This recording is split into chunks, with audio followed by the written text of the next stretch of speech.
श्री रामचरितमानस के बालकांड में दोहा नंबर 97 में गोस्वामी जी लिखते हैं कि ते ही अवसर नारद सहित अरु ऋषि सप्त समेत समाचार सुनी तुही नगिरी गवने तुरत निकेत हो।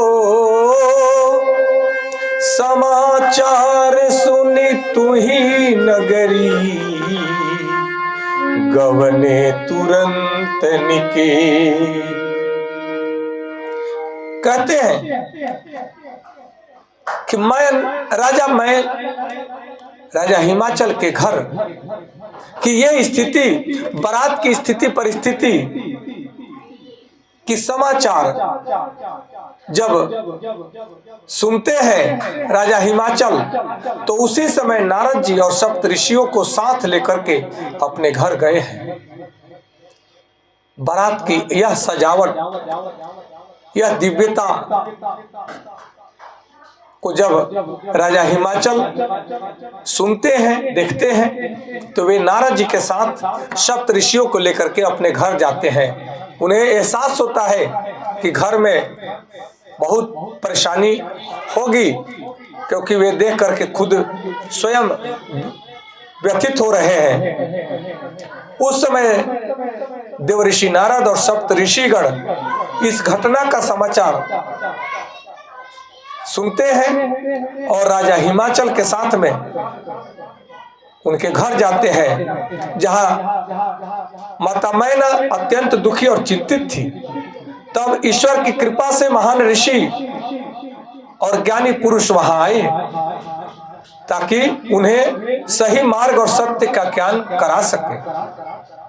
इस भाव को समझने की आवश्यकता है कि जीवन में जब मनुष्य अत्यंत चिंता और दुख में डूब जाता है, तब उसे ऐसा लगता है कि अब कोई समाधान नहीं है।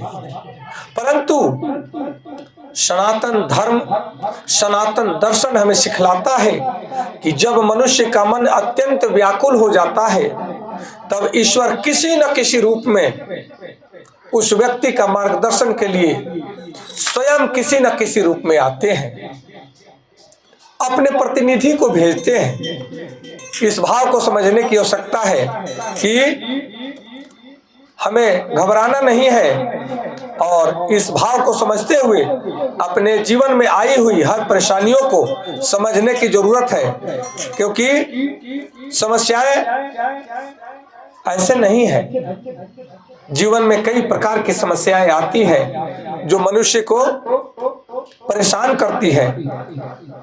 इस रामचरितमानस के यह दोहा हमें बहुत ही सुंदर भाव दर्शाता है और हमें सिखलाता है कि जिंदगी में कोई भी परेशानी आए तो कभी परेशान न होना, क्योंकि जब भगवान शिव की बारात देखकर माता मैना अत्यंत दुखी होती हैं, चिंतित हो जाती हैं, तब उसी समय यह दिव्य घटना घटती है कि देवऋषि नारद और सप्त ऋषि उस समाचार को सुनकर के तुरंत राजा हिमालय के घर पहुंचते हैं।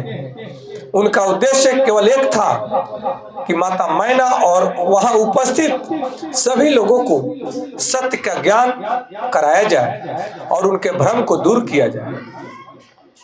इस दोहे का आध्यात्मिक रहस्य को समझना अति आवश्यक है कि संकट के समय ईश्वर मार्गदर्शक भेजते हैं, अर्थात मार्गदर्शक के रूप में स्वयं किसी न किसी के रूप में आते हैं। वह चाहे सद्गुरु हो, माता पिता हो, मित्र हो, बंधु हो, संबंधी हो, वह ईश्वर के स्वरूप बन करके आते हैं।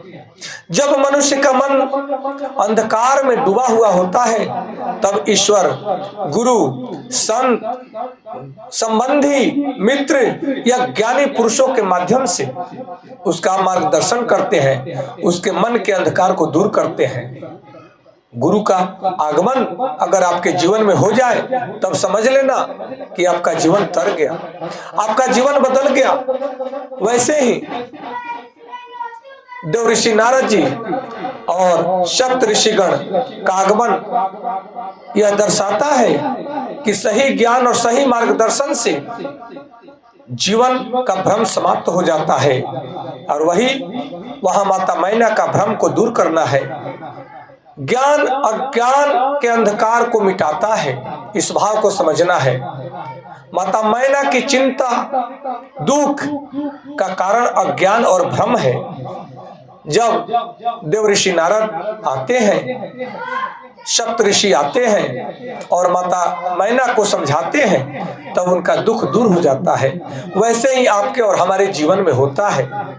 इसलिए यह दोहा हमें 3 महान सूत्र देता है कि कठिन समय में संत और गुरु का मार्गदर्शन को स्वीकार करें। कोई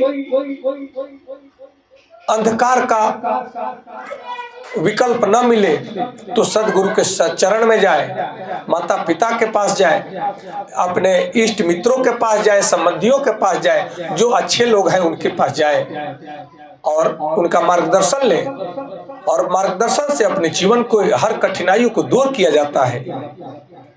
दूसरा है कि जीवन के निर्णय ज्ञान और विवेक से ही लेना चाहिए, भय और भ्रम में नहीं लेना चाहिए।